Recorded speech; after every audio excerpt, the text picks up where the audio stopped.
আল্লাহ তাআলা আমাদেরকে রাত, দিন, মাস, বৎসর এভাবে দিয়েছেন হিসাব করার জন্যে। আর রুটিন করে দিয়েছেন। জিলহজ মাসের শুরু থেকেই আল্লাহর জিকির বেশি করে করার হাদিস এসেছে। সব ইবাদতই এই সময় উত্তম। তো নামাজ থেকেই শুরু করি। ফরজ নামাজগুলোকে ঠিকমতো আদায় করা, ইহতিমামের সাথে ওয়াক্ত মতো জামাতে পড়ার চেষ্টা করা। ফজিলতের সময় এই সময় একটু দান খয়রাতের জন্য হাতটা আরেকটু বাড়িয়ে দিই। এটা একটু খেয়াল করি আমরা।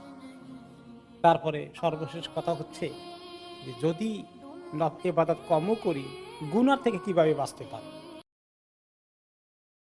আল্লাহ তাআলা আমাদেরকে রাত, দিন, মাস, বৎসর এভাবে দিয়েছেন হিসাব করার জন্যে।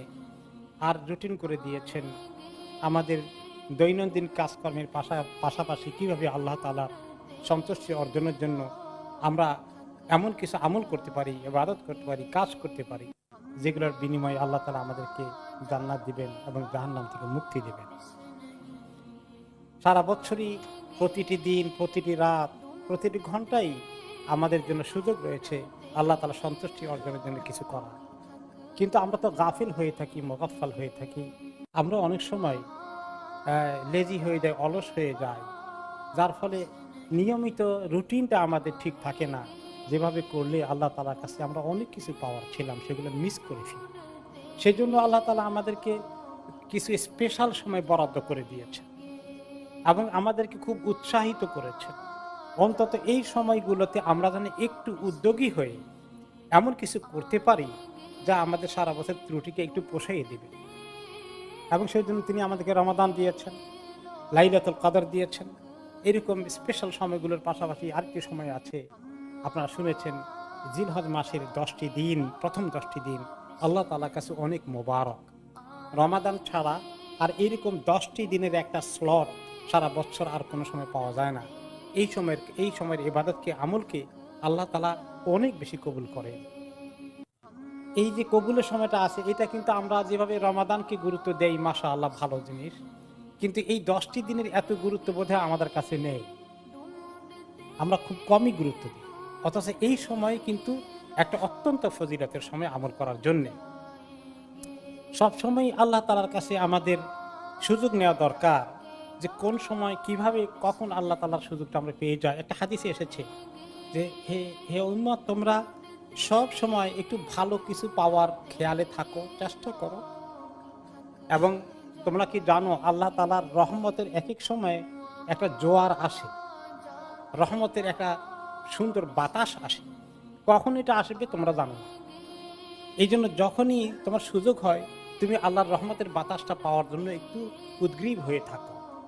আর যদি একবার কেউ ওই রহমতের, যে সময় আল্লাহ দেবেন বেশি করে রহমত, ওই সময়ের ভিতরে কেউ যদি রাইট অবস্থায় থাকে, তাহলে সে এমন পাওয়া পেয়ে যাবে, আল্লাহ তাআলা তাকে জাহান্নাম থেকে মুক্তি দিয়ে দিবেন। এই কথাটা অত্যন্ত গুরুত্বপূর্ণ। এই জন্য কোনো সময় গাফিল থাকার চিন্তা যেন না করি। বেকার অবসর সময়, বেহুদা নষ্ট গল্প গুজব, আড্ডা এগুলোতে না দিয়ে কিভাবে কোন সময় আল্লাহ তাআলার রহমতটা পার হয়ে যায়, মেইন বাতাসটা আমি মিস করে ফেলি।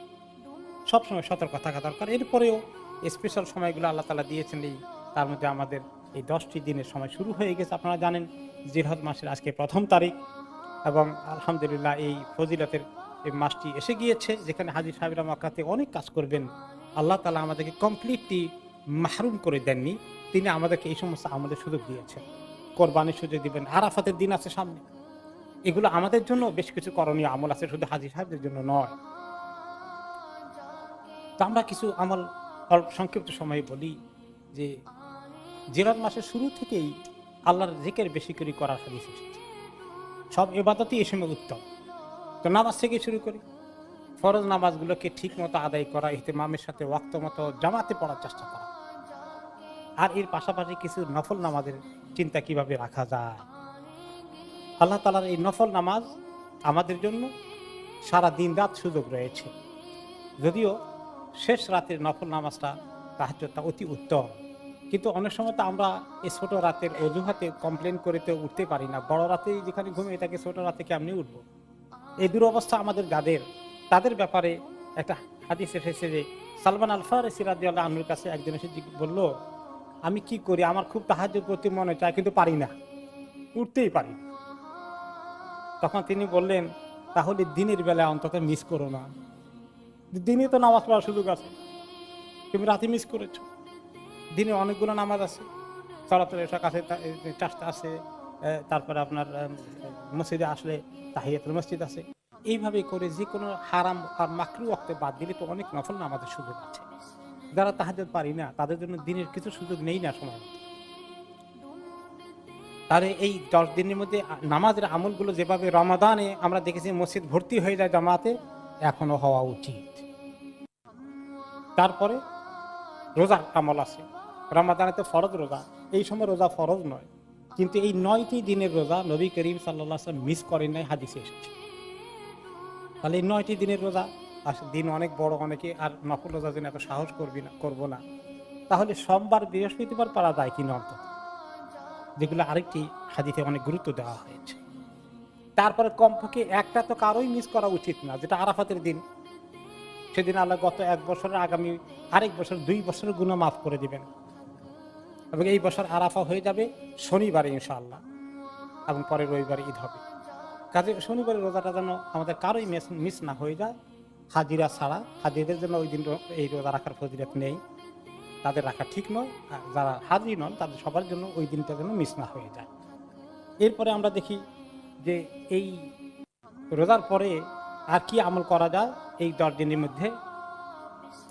সেখানে আছে আপনার বেশি করে আল্লাহ তাআলার জিকির এবং দোয়া করা, তওবা ইস্তিগফার করা, কোরআন শরীফ বেশি করে পড়া।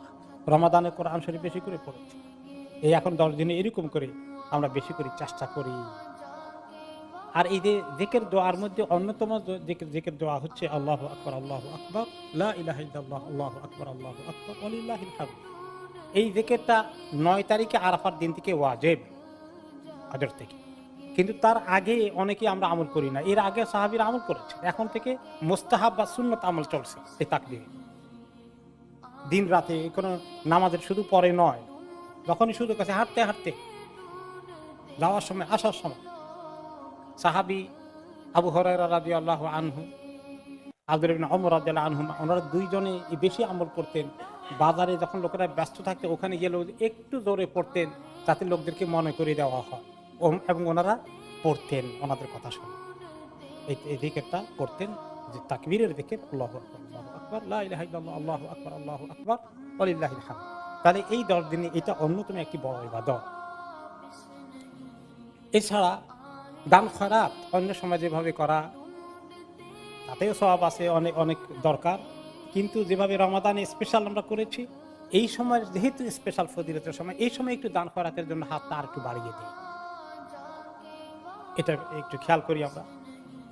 তারপরে সর্বশেষ কথা হচ্ছে যে যদি ইবাদত কমও করি, গুনাহ থেকে কিভাবে বাঁচতে পারি। ফজিলতের সময়, যে সময়টা আল্লাহর স্পেশাল, ওই সময় গুনাহ করলে মানুষের গুনাহ শাস্তির পরিমাণ আরো বেড়ে যায়, কারণ আল্লাহর শানে বেয়াদবি হয়। আমি ফজিলতের সময় দিছি ইবাদত করার জন্য, আর তুমি গুনাহ করো, এবার কিভাবে গুনাহ থেকে দূরে থাকতে পারি। আর সামার টাইম তো, ফিতনা কি বাড়ছে না কমলো, চিন্তা করে দেখি।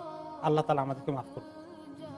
তাহলে আমরা কিভাবে এই গুনাহ থেকে বাঁচতে পারি, এটা একটি বড় আমল মনে করতে হবে। গুনাহ থেকে বেঁচে থাকাটাই একটি বড় আমল। সময় কম, আল্লাহ রাব্বুল আলামিন আমাদেরকে এই কয়টি দিনের আমল করার জন্য যেন তৌফিক দান করেন, তিনি যেন কবুল করেন।